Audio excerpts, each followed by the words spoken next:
As we walk into the Celebration Bowl on Saturday, both Jackson State and South Carolina State both have question marks at the quarterback position when it comes to health. Oh, yeah, it's Locked On HBCU. Play my music.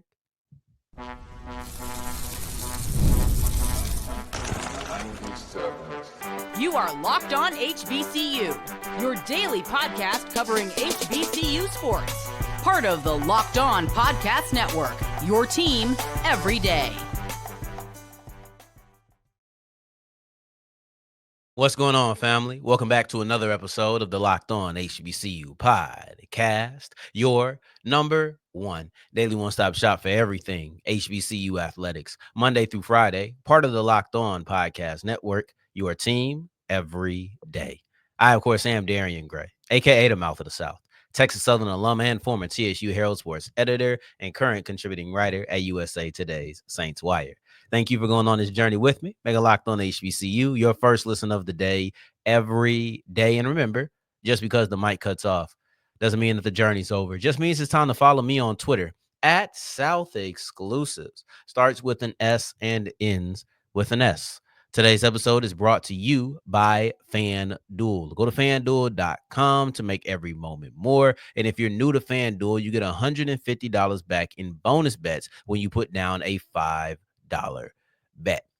We'll wrap up today's episode with a look at Jamari Taylor entering the transfer portal. This is a conversation I've wanted to have for at least a week, and it feels like every time I'm ready to talk about it, some more pressing news comes in. But today, we have the opportunity to talk about a major loss for North Carolina Central. We start off today's episode with a look at Jackson State versus South Carolina State, specifically in the most important position on the field. That is the quarterback position, because as we get into the Celebration Bowl and we creep closer and closer, I have some special things for you.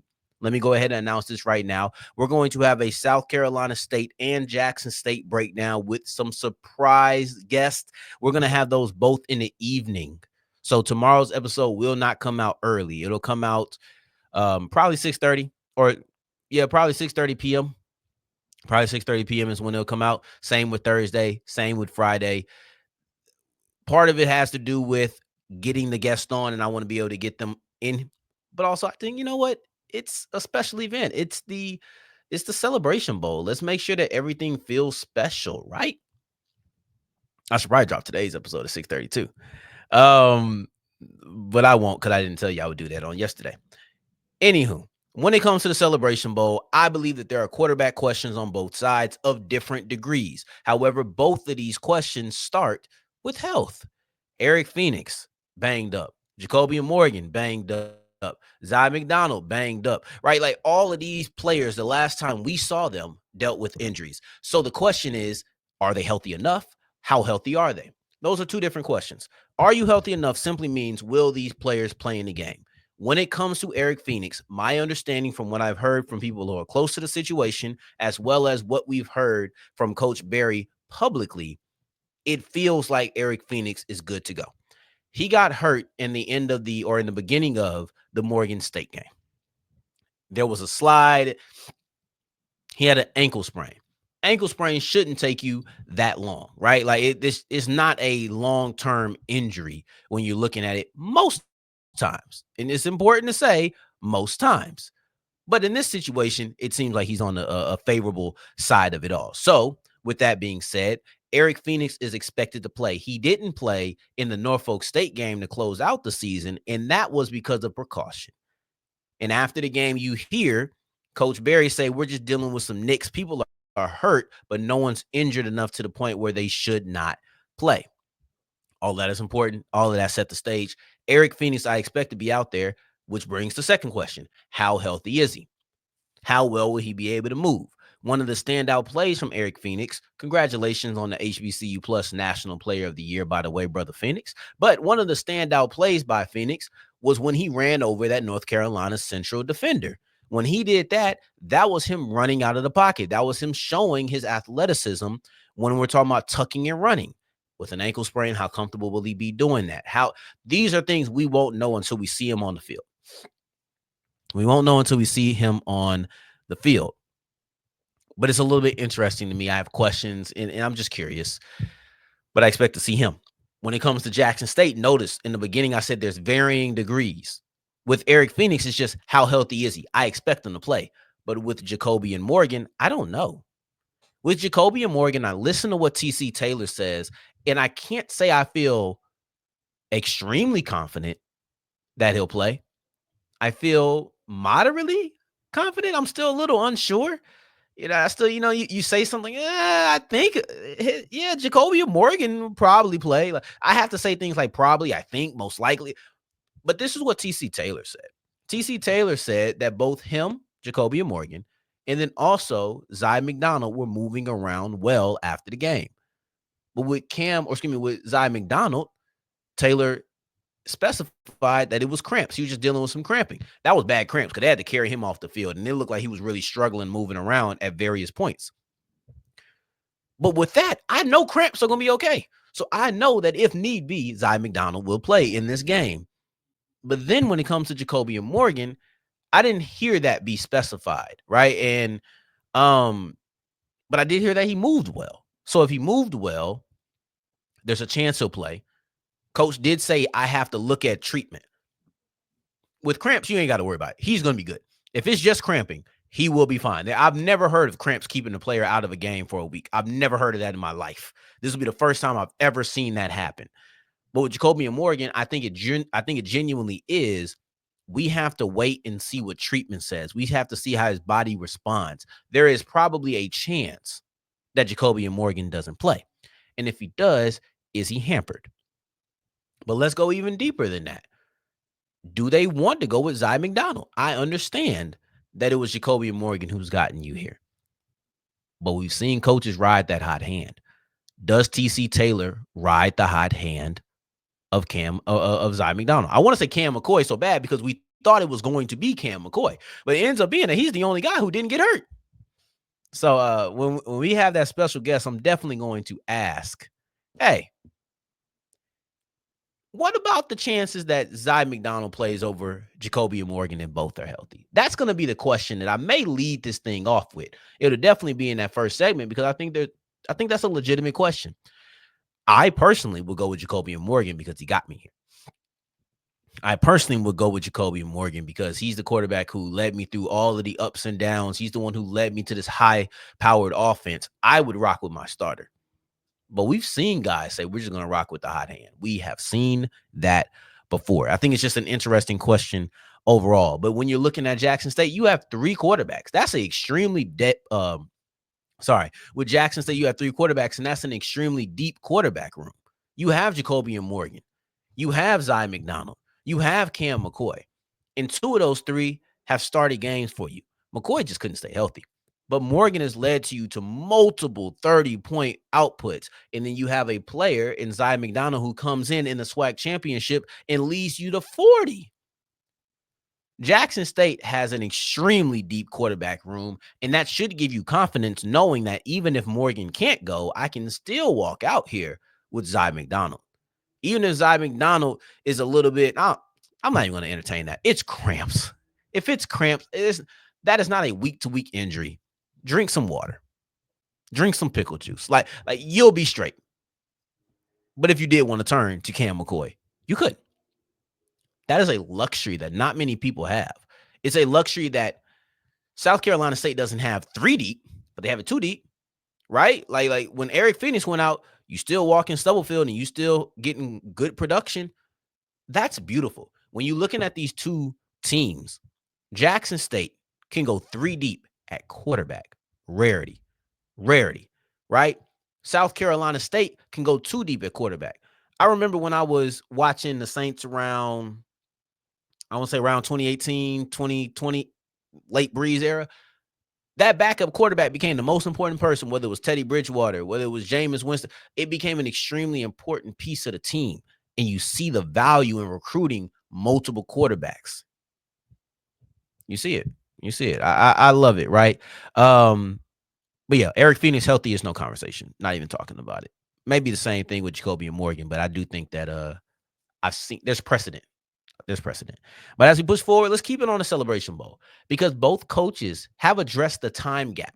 the space in between the last time Jackson State played in the Celebration Bowl versus the last time that South Carolina State played in a Celebration Bowl. I know you may be tired of having this conversation, but it's one that will come up continuously, especially with the rule change. As we continue rolling on today's episode is brought to you by FanDuel. And FanDuel is the official sports book of the Locked On Podcast Network.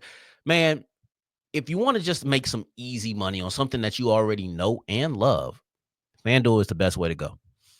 FanDuel is the best way to go if you are a person who's saying to themselves that, oh, I know exactly what's going to happen with this wide receiver. I know exactly how this quarterback is going to perform against this defense. I know how this point guard is going to handle this defense in front of him. Is he going to be a facilitator? He's going to be a scorer. I know what they're going to do in the first quarter. I know what's going to happen in this game period between each team. In doing that, all you have to do is go to FanDuel.com. I name basketball, football, soccer, UFC, everything in between. Just go to FanDuel.com to make every moment more. And if you're new to FanDuel, get $150 back in bonus bets when you put down a $5 bet. Just go to FanDuel.com to make every moment more. As we continue rolling on today's episode of Locked On HBCU, I appreciate you for making this your first listen of the day every day. For your second listen, make sure you're checking out Locked On College Football. Hey, everything you need to know about the college football playoffs, from the selection show down to what could happen in the second round to the controversy of how Oregon is going to have a harder route. Hear about all of that via Spencer McLaughlin. And actually, I think he was the last Locked On Pac-12 host before we got rid of that show, when they got rid of that conference. So his opinion on that will be very interesting. I want to share some opinions on the gap in between times that people have played or teams have played in the Celebration Bowl. I find that conversation to be very interesting. I find it interesting in the difference. I find the difference in rest time an interesting conversation. But I will say that over the last year, maybe 2 years, that conversation has gotten a tad bit stale for me. It's nothing new being added to the conversation until this year. Until this year, when the Celebration Bowl decided we don't want to go toe-to-toe. We don't want to go toe-to-toe with the CFB playoffs. Intelligent move. I do not blame them. That was very smart. When they decided that ain't what they wanted to do, they said, we're going to move the Celebration Bowl up to the second week in December. That's when this conversation got interesting, because all of the things that you wanted to say about an extra time, and I personally did not put too much stake into the space in between the SWAC Championship game and the Celebration Bowl versus the MEAC's last game. I understand that MEAC teams could go to the FCS playoffs, lose, still like you could have South Carolina say, yeah, we want to go to the Celebration Bowl, or we want to go to the FCS playoffs. And if we lose, we're just going to go ahead and play in the Celebration Bowl. They have enough time to do that. That's probably not a realistic thing, but they have enough time to do it. Tennessee State lost the week of the Bayou Classic. That's still a whole week before the Celebration Bowl. Before the SWAC Championship game. But anyway, I didn't think it was that big of a deal because the SWAC still had 2 weeks. You still had a bye week. You had SWAC Championship game, a week being off, and then you had the game itself. That was okay to me, because honestly, the MEAC wasn't preparing that whole time anyway. So because that wasn't the case, I was like, whatever. Now you changed it to where there's no time in between the SWAC Championship game and the Celebration Bowl. I'm with my SWAC brothers and sisters. I do feel like this is a tad bit of a disadvantage, but whatever. You probably didn't come to hear what I had to say, because I told you I wanted to give you what each of the coaches said. Please be a little bit more patient. I thank you for it. Let me give you what Dr. McClellan said, and that is the commissioner of the SWAC. He directly blamed the record of the SWAC on the fact that they do not have rest time like the MEAC has. And this is, I believe this was from either last year or 2 years ago. I don't think that this is definitely not a quote from this week or anything. But Dr. McClellan said, our not being able to win the Celebration Bowl is a product of our regular season. The amount of games you play in conference, all of these things. I thought that part was very dismissive. It made it seem like the MEAC is just pedestrian and it's trash. And I don't like that. But Just the idea of it's because of our regular season. Interesting. Interesting. But it's often discussed. And it's often discussed. And this year, I think it has a little bit more legs. I do think that this is foul, but there's nothing you can do about it. You're not going to move the Bayou Classic. So just what it is. Just what it is, y'all. Um, but let me give you what Coach Barry said, because I actually don't like what Coach Barry said. I felt that Chinnis Berry, in trying to diminish the impact of the layoff, actually gave a point to the SWAC of why the layoff is important and why it's beneficial to the MEAC representative. Coach Berry said, the layoff means absolutely nothing to me, man. We're going to prepare every day to try to go 1-0. And I tell you what the layoff did help us get healthy. But nobody makes excuses or explanations in this game. You got to line up and make sure your team's ready to go. But I don't look at it as an advantage or a disadvantage. You just gave an advantage though. Like, he kind of just gave an advantage there. I didn't love that quote because he gave something a little bit later, which I think was a perfect answer about the layoff. He said, I'm a firm believer in controlling what's controllable. So my job is to play the people that's on our schedule and get our football team ready to go. End quote. That is a perfect response to the layoff. You can control what you can control. I don't schedule it this way. Fine. Perfect. Right? But to say, I don't look at it as an advantage or a disadvantage, but you just told us that you had the time to get healthy, that is an advantage to you that you understand that Jackson State does not have. Jackson State does not have the chance to say, oh, we're going to rest for a little bit to get healthy. That does not exist. It's, you played last week, 7 days from then, you're going to play again. It's a regular game week. South Carolina State last played on November 23rd. Jackson State last played on December 7th. That's a huge difference. It's a huge difference, right? So, and then you say, I don't think the excuse and the explanation line is for you. That's me personally. So when Coach Barry says nobody makes excuses or explanations in this game, well, why would you be making excuses and explanations? You're the one who has the layoff. Unless we're trying to speak on a point of rustiness. Maybe if you're doing that, I'll give you that. I'll give you that. I guess that's something you have to avoid. Everything has its pros and cons, of course. But I don't think that was your line. That was TC Taylor's line to say, hey, we're not going to make any excuses or any explanations or anything like that because they're getting the short end of the time stick. I just think it's very easy to dismiss something when you are the one who's not at all being impacted. You're not even being questioned about it. So if I was the MEAC or any representative of the MEAC, I'd probably just leave that alone. I don't think that, because I don't know what you could say. I don't know what you could say. Other than I don't think that's the reason that they're losing. But they're probably not going to say that. So I would just keep it at, I'm a firm believer of controlling what's controllable. So my job is to play the people that's on our schedule and get our football team ready to go. TC Taylor spoke on it a little bit. I'm not going to get the exact quote, but I want to look at this angle that he took. And he talked about how they prepared for South Carolina State. Because the one thing that you do have a benefit of as a SWAC team is you know who you're going to be facing from the last game of the season, which is 2 weeks before you have to play in the SWAC Championship game. Unless you're the Bayou Classic representative, right? So unless you're Southern or Grambling making into this game, you have the week of the Bayou Classic to kind of prepare. Kind of. You know, you don't want to dedicate all of your focus to that MEAC team because you still have to go to the SWAC Championship game. But you can direct some of that on your off week to say, okay, we're going to get prepared. We're going to sit here and we're going to break down some of the film, or maybe we're going to divide some of the staff to take care of that. That's the way that he took it. The week of the Bayou Classic, they were sitting there watching film. And here's the other thing I'll say.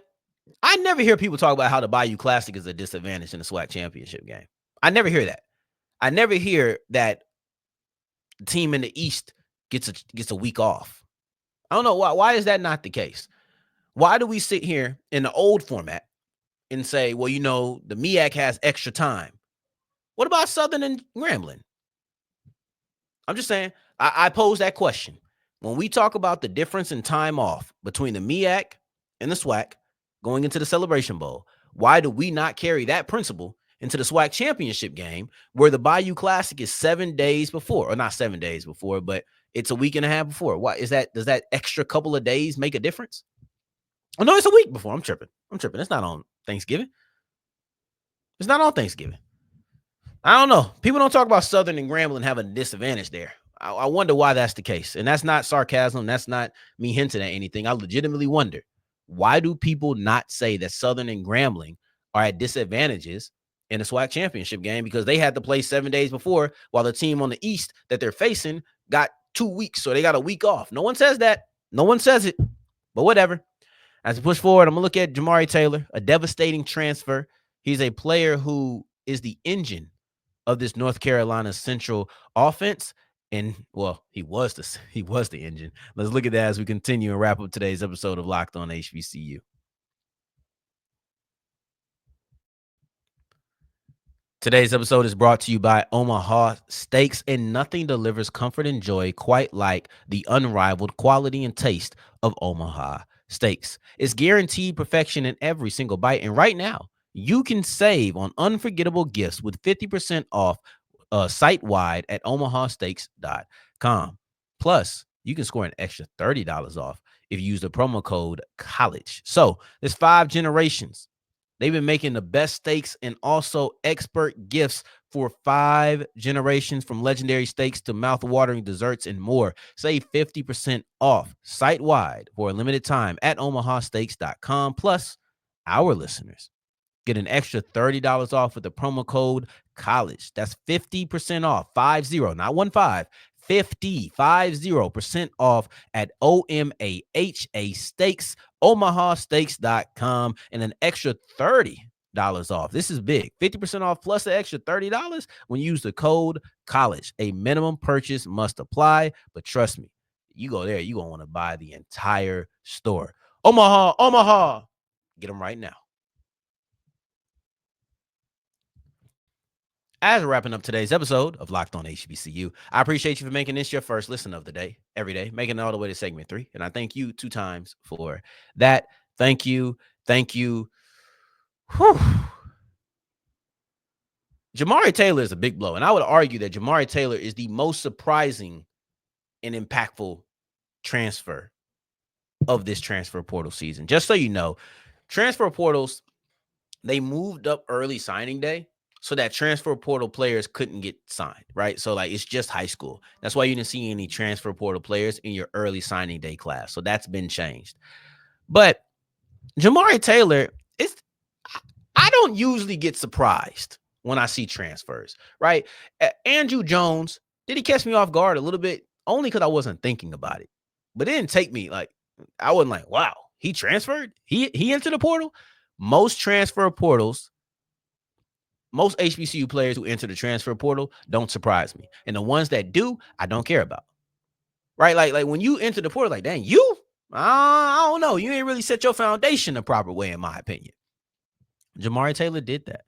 I just, for some reason, didn't think that he was leaving North Carolina Central. It probably had a lot to do with the fact that Davius Richard didn't leave North Carolina Central. And, you know, they were able to keep a star quarterback. I just kind of assumed that they would be able to keep the engine of their offense yet again.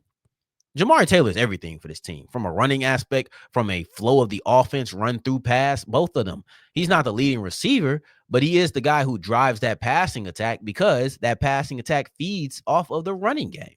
So when you're looking at the offense and everything that they want to do, they want to achieve, it all starts with Jamari Taylor. So who does it start with now? I think it'll have to start with Walker Harris. You're going to have to see an improvement in Harris's performance. You're going to have to see him be the engine of an offense. Not every quarterback can do that. I've seen quarterbacks typically on a professional level, but when they lose their running game and they're now put in a position where, oh, you have to be the captain, that offense don't flow like it did. I look at Dak. That's how I feel about Dak. I'm not going to lie to y'all. I feel like Dak was great when Zeke was in his prime and Zeke was running the rock. And then, Zeke's gone, and I'm not saying Dak's trash. I'm not saying that at all, but I don't think that he was the best version of himself, and that is because of Zeke leaving. A lot of and if you want to argue me on numbers and everything, that's fine. But eye test, how I felt about the player, I don't think that Dak played better without Zeke. I think he put up better numbers, but I don't think that he played better without Zeke. And he made natural improvements, so he might be a better quarterback in general. But the effectiveness of that offense, I felt was at his best when you had a high level running game. I want to see if Walker Harris can take that step up. He's going to have more on his plate now.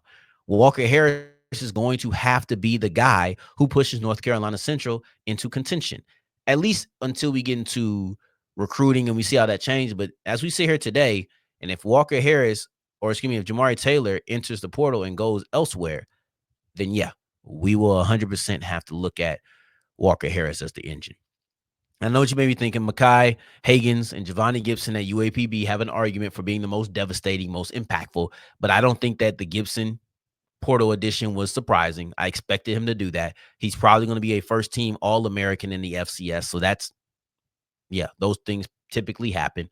And then Mekhi Hagans, he's a quarterback, but I just flat out think that Jamari Taylor's a better player. I think that one just comes down to simply who is better, and they both were engines of their offense, so that's the way I look at it. And Hagans has a high ceiling. I think he's a player with a lot of potential, but Jamari Taylor was special in a different way, in my opinion. But yeah, I appreciate you for making this your first listen of the day every day. Tomorrow, we'll be looking at, and remember, we're going to be back pretty late on Wednesday, but we'll be looking at South Carolina State, an entire breakdown of the South Carolina State Bulldogs, and we'll do that on Wednesday evening. In the meantime, in between time, until next time that we're here to the family, take care, stay blessed. Peace.